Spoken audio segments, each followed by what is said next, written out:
à toutes et à tous, je suis très heureuse de vous retrouver depuis Libreville au Gabon pour cette nouvelle édition de Business Africa. Cette semaine, dans votre magazine de l'économie et de l'entreprise, nous allons au Kenya suivre les progrès de l'économie circulaire et de l'autre côté du continent au Nigeria qui vient d'élire son nouveau président. Mais tout de suite, voici les titres. Presque 10 ans d'existence et 10 000 tonnes de déchets électroniques recyclés, l'entreprise WII est un des nouveaux champions kenyans de l'économie circulaire. À ce jour, nous avons éliminé plus de 10 000 tonnes de déchets électroniques, ce qui représente une économie de plus de 14 400 tonnes de CO2 pour la planète. Et nous avons servi, je pense, plus de 8 000 clients en Afrique. Retour sur le sommet Dakar 2, Nourrir l'Afrique qui veut changer la donne grâce à l'innovation technologique et aux jeunes agripreneurs. Aujourd'hui, les chercheurs au niveau de l'ISRA ont parvenu à développer des variétés qu'on peut cultiver même pendant la saison pluviale, en espace de 3 mois. Donc, pas besoin d'irriguer avec juste la pluie. Donc, ce sont des variétés qui sont résilientes. Couscous à gogo à Casablanca, le CPI Lab permet aux producteurs de tester des recettes sur une ligne de production miniature. À travers notre système de supervision, on peut bien sûr faire nos essais et transposer tous les chiffres, tous les paramètres de nos recettes, ce qu'on appelle nous des recettes, et les introduire directement sur le poste de supervision d'une machine industrielle, bien sûr avec des ajustements. Depuis 2014, le monde a produit près de 10 millions de tonnes de déchets électroniques supplémentaires. Un état des lieux particulièrement inquiétant en Afrique. Des pays comme le Nigeria ou le Ghana suffoquent sous les importations de matériel électronique d'occasion, dont 25% est déjà inutilisable à l'arrivée. Au Kenya, seulement 10% des déchets électroniques sont recyclés. À Nairobi, notre journaliste Jefferson Kahinu s'est rendu dans une entreprise sociale spécialisée dans cette économie circulaire. Le but, redonner vie à des machines usagées ou à prélever de précieux métaux. Regardez. On estime que le Kenya génère plus de 50 tonnes de déchets électroniques par an et que seul 1% de ces déchets est correctement recyclé. Avec la pandémie et le télétravail, les importations d'appareils électroniques neufs et d'occasion ont augmenté. Mais la gestion des déchets électroniques reste un véritable casse-tête pour le pays. Donc, lorsque vous avez un énorme appétit pour la consommation d'électronique, il y a aussi des déchets électroniques équivalents qui seront éliminés. L'empreinte carbone de l'électronique est estimée à environ 3,7% des émissions mondiales de gaz à effet de serre. Le recyclage des déchets électroniques des décharges réduit les émissions de méthane qui sont 25 fois plus puissantes que le dioxyde de carbone. À ce jour, nous avons éliminé plus de 10 000 tonnes de déchets électroniques, ce qui représente une économie de plus de 14 400 tonnes de CO2 pour la planète. Et nous avons servi, je pense, plus de 8 000 clients en Afrique. Nous leur offrons ainsi une alternative très sûre aux méthodes traditionnelles d'élimination des déchets électroniques. La gestion à long terme des déchets électroniques exigerait que les entreprises aient une responsabilité producteur élargie pour gérer le nombre croissant de déchets. Mais il y a toujours un problème de mentalité. Les gens ne comprennent pas à quel point c'est mauvais, de la même manière que vous avez des gens qui ne comprennent pas à quel point le changement climatique est néfaste pour la planète. L'Afrique a été utilisée par d'autres nations comme une destination clé pour les déchets électroniques, mais des pays comme le Kenya ont mis en place une législation pour y mettre fin. Peu de pays africains disposent d'un mécanisme de recyclage des déchets électroniques en raison du coût élevé des machines nécessaires pour lancer de tels projets. Nous avons encore des pays en Afrique qui n'ont pas de solution. Mais en tant qu'entreprise, nous avons établi des partenariats avec d'autres pays africains. Nous avons créé, ou plutôt nous avons une présence, dans 15 pays du continent. Nous construisons également leurs capacités au fur et à mesure que WeCenter se développe et s'étend. Ainsi, dans certains de ces pays, nous avons des opérations directes. Dans d'autres, nous avons établi des partenariats avec des acteurs de ces pays. Des efforts supplémentaires sont nécessaires après la décision unanime de la Communauté d'Afrique de l'Est, la CAE, d'interdire le déversement de déchets électroniques dans la région à partir de 2021. Nous sommes en grande partie des importateurs, ce qui signifie que nous ne dictons pas les normes des équipements technologiques qui entrent dans nos pays. Ce qui signifie que nous avons plus de déchets parce que les cycles de vie de ces produits sont plus courts, alors que peut-être en Occident, vous auriez un produit qui sert ou atteint sa durée de vie après 20 ans. Ici, cela prend peut-être 5 à 7 ans, ou même moins dans certains cas, et cela génère et exacerbe la quantité de création de déchets. Les importateurs et les revendeurs d'appareils électroniques seront responsables du traitement des déchets électroniques générés, a décidé la communauté d'Afrique de l'Est. Cela fera grimper les prix, la plupart des importations provenant d'Australie, du Japon, de Chine et du Canada. Atteindre la circularité avec les déchets électroniques est possible. Le défi que nous avons en Afrique, et le Kenya est également un pays africain, est que nous ne contrôlons pas beaucoup de systèmes de production qui produisent beaucoup de nos équipements. Que ce soit les voitures que nous conduisons, les téléviseurs que nous regardons, les machines à laver que nous utilisons, les téléphones portables que nous utilisons, ils ne sont même pas sous notre contrôle de fabrication réel. Et donc le défi réside ici. Même à partir de l'extraction ou la récupération de matériaux utiles à partir de déchets électroniques, nous devons toujours les exporter vers les pays qui produisent ces équipements pour nous. Alors que si nous avions des lignes de production dans le pays, nous serions en fait en mesure de consommer ces matériaux localement, de les faire circuler à nouveau dans le système, et nous n'aurions besoin que de très peu de matériaux vierges pour compléter sur la base des pertes que nous aurions faites en termes de processus de recyclage. Mais le défi est que nous ne maîtrisons pas nos systèmes de production. Même si les déchets électroniques sont dangereux et nocifs, il existe quelques situations où ils ont contribué à la croissance du continent en créant des emplois. Actuellement, en Afrique, le secteur informel du recyclage et de la collecte des déchets électroniques rapporte entre 22 centimes et 9 $ par jour et par personne. Le chef de l'État des Comores, Azali Assoumani, est depuis le 18 février dernier le successeur de son homologue sénégalais Macky Sall à la présidence de l'Union africaine. Parmi ses dossiers prioritaires va figurer la zone de libre-échange continentale africaine, la ZLECAf. La lenteur du dispositif pour développer concrètement les flux commerciaux est une source d'irritation, même si 46 pays ont fini par ratifier le traité. Le nouveau président a appelé les États à créer les conditions nécessaires pour davantage stimuler le commerce intra-africain. Et une question qui va aussi s'inviter dans le mandat du nouveau président de l'Union africaine, c'est bien celle de la dette. Plusieurs pays, dont la Zambie, ont fait défaut sur leur remboursement et d'autres difficultés sont attendues cette année. Le nouveau président de l'exercice de l'Union africaine, Azali Assoumani, a affirmé sa conviction de la nécessité d'annuler la dette africaine. Les créanciers privés semblent en tout cas prêts à des efforts. Les détenteurs d'obligations de l'État éthiopien auraient ainsi récemment offert à Addis Abeba d'étendre leur maturité de 5 à 6 ans pour éviter un défaut.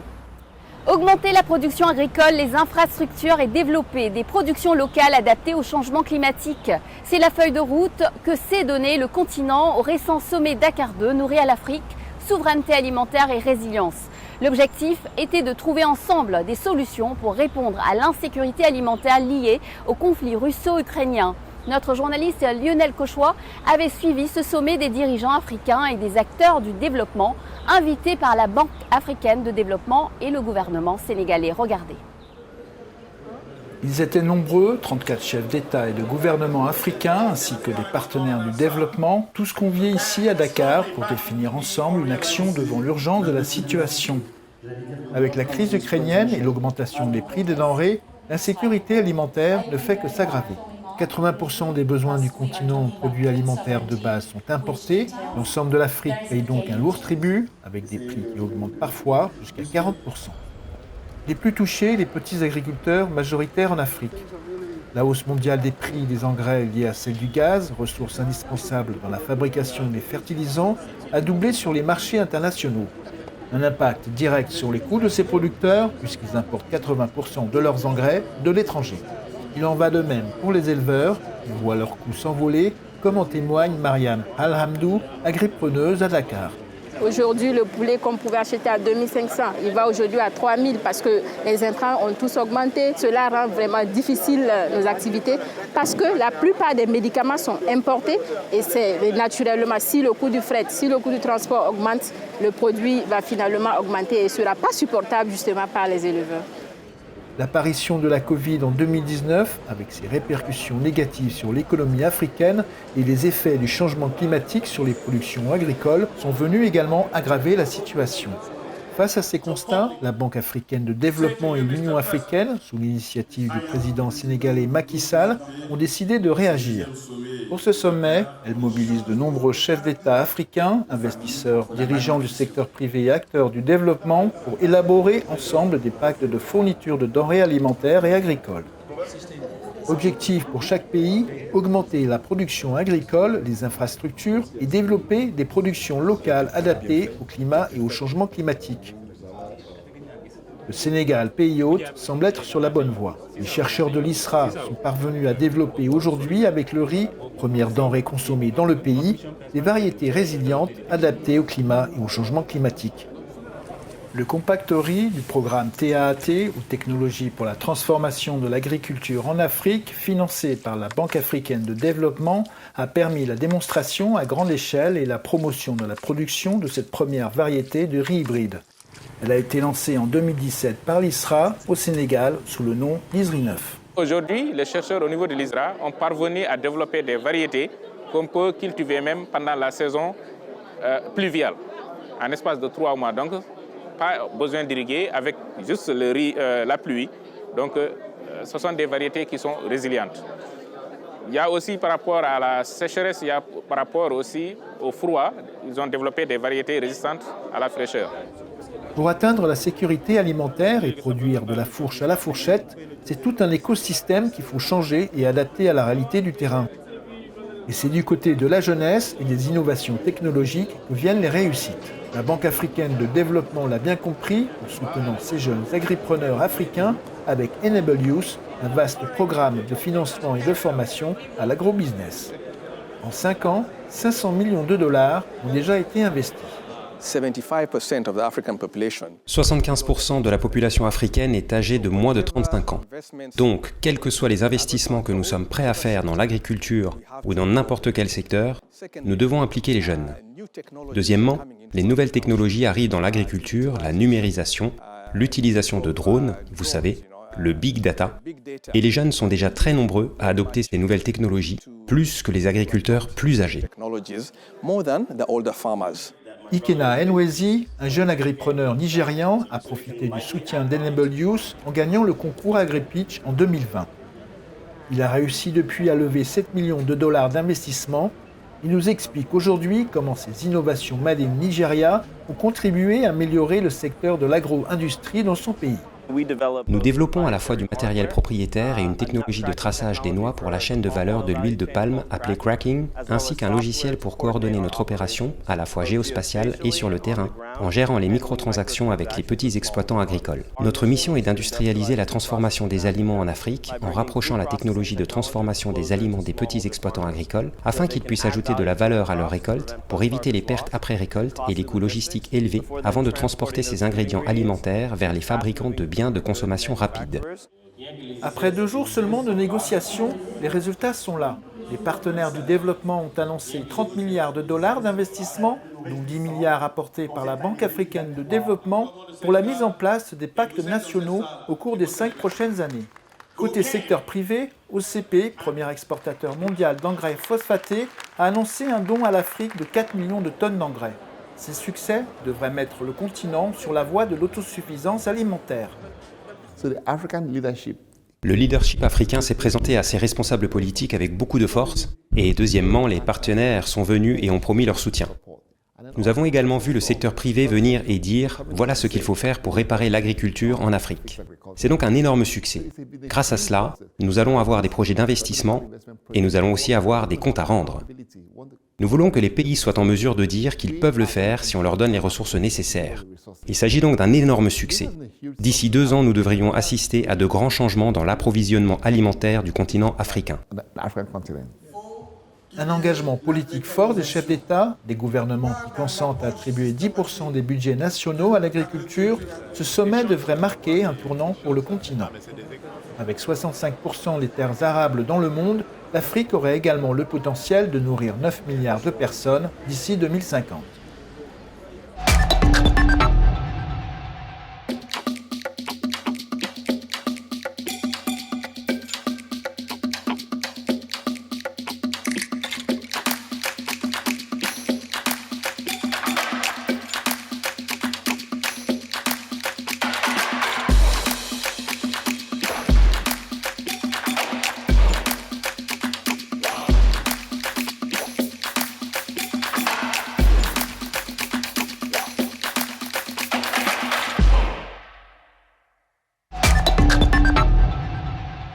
Bienvenue dans la deuxième partie de notre émission. Nous regardons maintenant vers l'ouest de l'Afrique, au Nigeria, où les électeurs ont été appelés aux urnes à la fin du mois dernier pour choisir leur nouveau président. Cette succession du président sortant Muhammadu Buhari se tenait dans le contexte d'une énorme crise de liquidité. En cause, le changement de billet de la devise du pays, le Naira. Une pénurie intense d'argent liquide s'est développée avec des conséquences graves pour le secteur informel, comme ces difficultés pour se faire payer ou être payé. J'ai demandé à notre correspondant à Abuja, au Nigeria, Ugo Uyana, si cela annonçait un début compliqué pour le nouveau président. Ugo, quel est le contexte ? Eh bien, Acha, le candidat du parti au pouvoir au Nigeria, Bola Tinubu, vainqueur de l'élection présidentielle, n'a pas la tâche facile. Il s'agit d'un président nouvellement élu qui se trouve aux prises avec de multiples crises héritées des 8 années de règne du président sortant, Muhammadu Buhari. Les défis comprennent une crise fiscale, une pénurie aiguë de devises nationales et étrangères, la criminalité et l'extrémisme. De nombreux enjeux vont jouer, notamment la subvention à l'essence qui va priver les finances de l'État de 13 milliards de dollars américains cette année. Cette subvention aide les citoyens à faire face à la hausse des coûts pour faire fonctionner leurs véhicules et leurs générateurs électriques. La Banque mondiale et le FMI ont fortement conseillé de mettre fin à son versement. Mais cette réforme serait extrêmement impopulaire, surtout dans le contexte de la crise de liquidité que nous connaissons actuellement. Ugo Uyana, notre correspondant à Abuja, merci. De l'ingéniosité financière, le Zimbabwe n'en manque pas. La nation d'Afrique australe s'est vue couper des marchés financiers il y a plus de 20 ans, après de multiples défauts et une dette extérieure de plus de 13 milliards de dollars. Mais elle vient de prendre les devants. Objectif, redonner confiance aux investisseurs avec l'ambition de devenir un centre financier offshore majeur du continent. Elle veut leur offrir un cadre financier comparable à Dubaï ou l'île Maurice, avec une première étape en place, sa toute nouvelle bourse de valeur cotée en devises ouverte en octobre. Une année de boom touristique, c'est ce qu'anticipe le Kenya pour 2023 avec une projection de plus de 2,5 millions de touristes.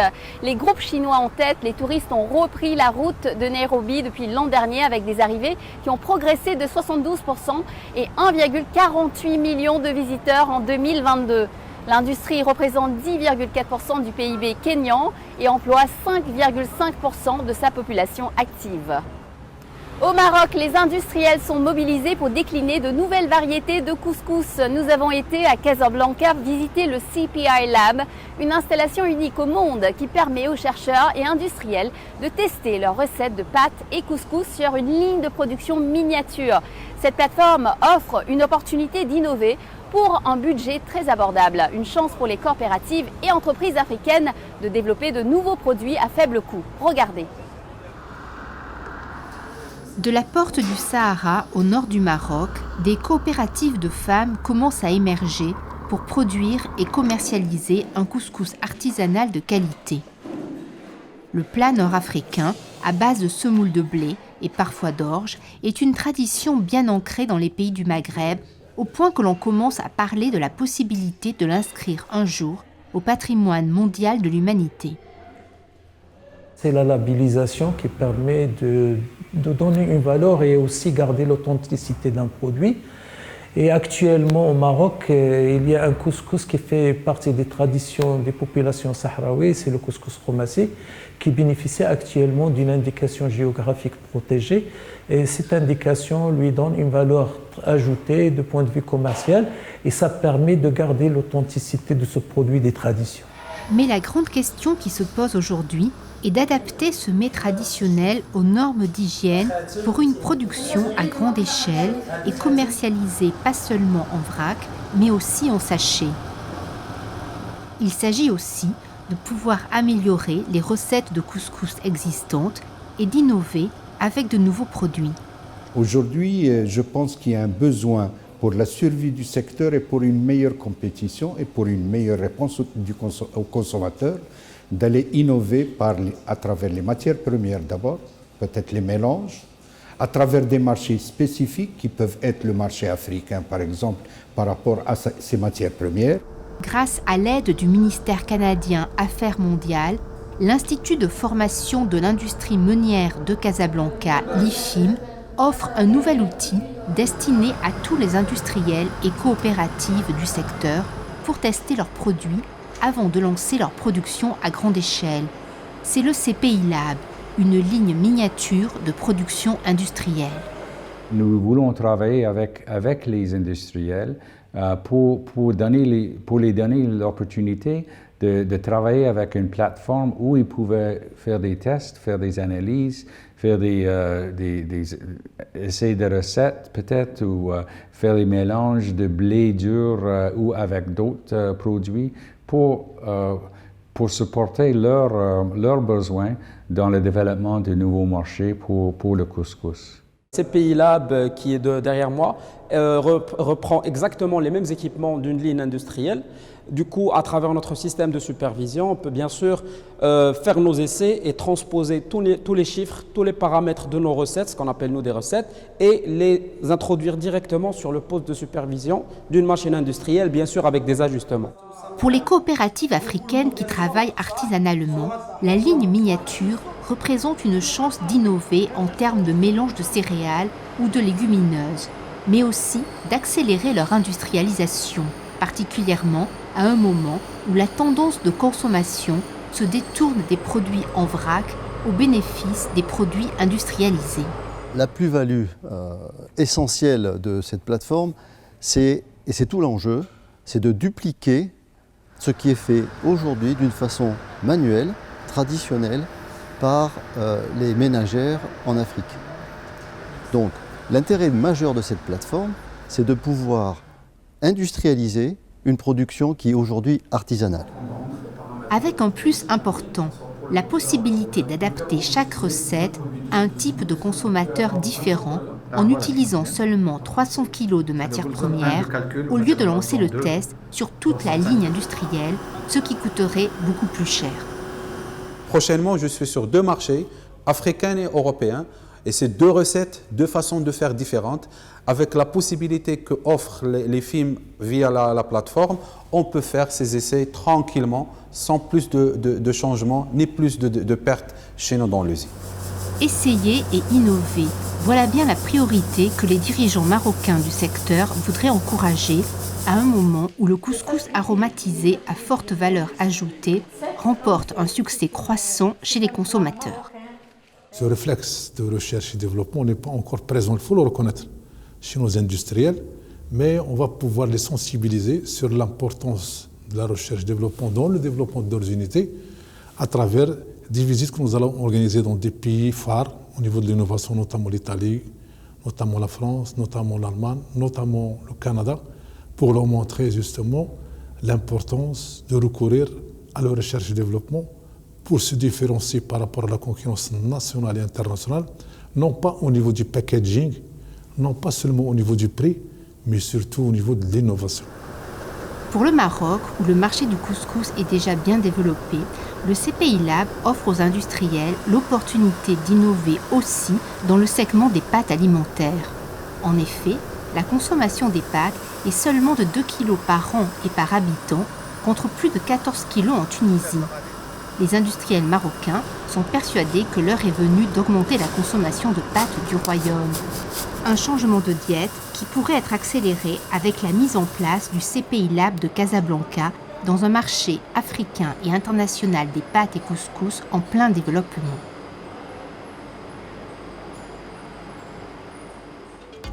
Voilà, Business Africa, c'est fini pour aujourd'hui. Je vous retrouve la semaine prochaine, même chaîne, même heure pour Initiative Africa. Je recevrai Menno Halteman, le président du groupe industriel Nairus Soar Industries, qui nous parlera des défis de l'eau. En attendant, vous pouvez revoir cette émission sur notre site africaonair.com et nous suivre sur tous nos réseaux sociaux. N'hésitez pas à liker, partager et commenter en utilisant le hashtag Business Africa. Bonne semaine à tous et à la semaine prochaine.